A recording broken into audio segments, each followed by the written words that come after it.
국제사회에서 꾸준히 따돌림을 당하고 있는 중국. 인권 탄압 문제로 인해서 각국으로부터 베이징 동계올림픽에 대한 보이콧까지 당하는 상황인데요.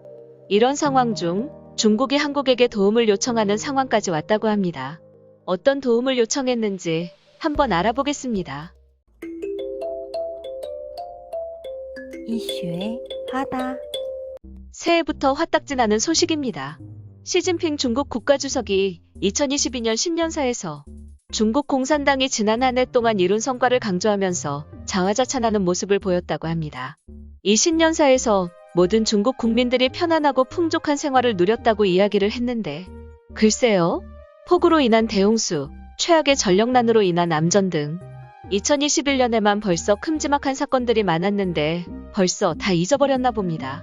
코로나 관련해서는 중국이 120여 개국과 국제기구에 20억 회분의 백신을 제공한 사실을 언급하며 외국 지도자들과 국제기구 수장들로부터 많은 찬사를 받았다고 자찬했습니다. 전 국민이 견고한 코로나19 대응을 위해 단결돼 있다며 중국 국민들의 노고와 헌신을 칭찬했다고 합니다. 누구 때문에 지금 전 세계가 2년 동안 대공황에 빠져버렸는데 마땅히 해야 했고 더 나서서 해도 모자를 판에 자화자찬이라니 어이가 없는 상황입니다. 어이가 없네. 또한 2022년 2월 개막을 앞둔 베이징 동계올림픽에 대해서도 언급을 했는데요.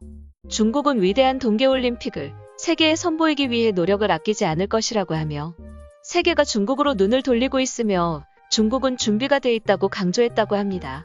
귀는 닫고 눈은 가려버리고 참 대단한 국가네요.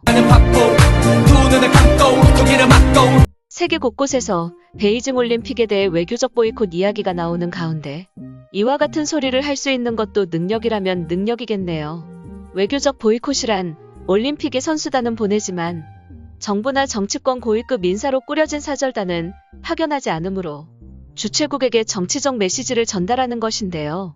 이미 미국 정부는 중국의 인권 탄압을 이유로 베이징 올림픽에 보이콧을 선언했고 동맹국인 영국, 호주, 캐나다, 뉴질랜드 등이 동참을 선언했습니다. 또한 최근 중국이 대만을 군사적으로 위협할 경우 미국과 일본이 공동 대응할 것이라는 발언을 하며 중국과 대립각을 세우고 있는 일본도 보이콧에 동참을 하였습니다. 중국과 일본은 이전부터 동중국해 문제 등 다양하게 외교적 마찰을 빚어왔고 미국과의 동맹관계 등 여러 가지 요인으로 인하여 이와 같은 결정을 한 것으로 보여지고 있습니다. 추가로 대만과 외교 관계를 강화하며 중국과 대립하고 있는 리투아니아도 외교적 보이콧 의사를 밝혔다고 전해졌습니다. 이러한 소식을 접한 네티즌들은 일본 도쿄 올림픽 때 그렇게 엉망으로 진행해도 중국에서 성공적인 올림픽이라고 칭찬해줬는데 일본은 배신의 아이콘답게 바로 배신 때려버리네. 중국 애들 열 좀 받았겠는데. 일본은 도쿄올림픽 관계자는 파견한다는데 눈속임 아닌가? 어울뿐인 보이콧이다. 등 여러 반응을 보이고 있습니다. 이외에도 독일에서도 스포츠와 외교를 담당하는 장관들이 중국 베이징 동계올림픽에 참석하지 않을 것이라고 전해졌습니다. 독일은 통상 대통령을 대신해 내무장관을 올림픽 개막식에 파견해왔는데요. 이러한 결정에 따라 중국의 반발 가능성을 염려하여 장관 개인적 결정이라고 포장하여 말했습니다. 전문가들은 사실상 외교적 보이콧을 한 것이라는 관측이 나오고 있는 상황입니다. 이로써 베이징 올림픽 외교적 보이콧에 참여한 나라는 미국, 영국, 캐나다, 호주, 뉴질랜드, 일본을 포함해 총 9개국으로 늘었습니다. 현재 EU 회원국들도 미국이 주도하는 베이징 동계올림픽 외교적 보이콧 동참 여부에 대해 논의하고 이 문제에 대하여 EU 차원의 공동 접근법을 모색하고 있다고 알려졌습니다. 이런 가운데 프랑스 등 몇몇 EU 회원국은 외교적 보이콧에 회의적 입장을 밝힌 것으로 알려졌습니다. 이 때문에 베이징 동계올림픽에 대한 바이든 미국 행정부의 외교적 보이콧 카드가 동맹 분열로 제한적 성공에 그쳤다는 미국 언론의 평가가 나왔습니다. 미국이 선제적으로 정치적 보이콧을 공식화하면서 동맹국들이 동참하길 원했지만 모든 동맹이 미국을 뒤따르지는 않고 있다는 분석이 나왔고 정치 전문 매체 더힐은 바이든의 베이징 올림픽 외교적 보이콧을 놓고 동맹이 분열하고 있다며 외교적 보이콧은 이미 제한적인 성공이 될 것이라는 조짐이 보인다라고 보도했습니다. 한국도 미국의 오랜 동맹이지만 아직까지 확실하게 발표를 하지 못하고 있는 상황인데요.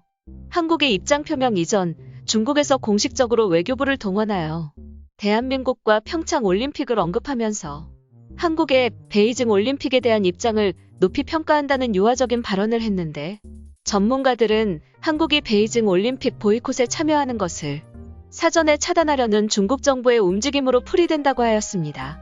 뒤이어 중국 정부는 외교부 대변인을 통해 한국과 중국은 언제나 서로가 개최하는 대회를 지지해왔다고 언급했고, 그러면서 중국이 한국에게 한한령 완화, 자원수급 협조, 그리고 종전선언 지지 등 3가지 당근책을 제시해서 외교적 보이콧을 막으려고 하는 모습이 나온 상태입니다. 현재 대한민국 외교부 당국자가 검토하지 않는다라고 한 적이 없고 검토하고 있지 않고 있다고 했다 하면서 정부 대표단 참석도 아직 정해진 바 없다.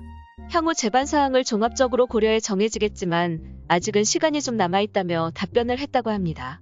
궁지에 몰려버린 중국의 회유책이라든지 여러 사항을 봤을 때 이번 베이징 올림픽 보이콧 상황에서도 한국의 참여 여부에 따라 많은 파급이 예상되는데요. 미국의 영원한 우방이고 중국에서도 쉽게 생각하지 못하는 대한민국, 이번에도 잘 판단하여 미국에게나 주변 동맹국에게는 섭섭함이 없게 하고 중국에게서는 이익을 취할 수 있게끔 실리적으로 잘 해결하길 바라겠습니다. 시청해주셔서 감사합니다. 오늘 하루도 행복한 일만 가득하시길 바라겠습니다.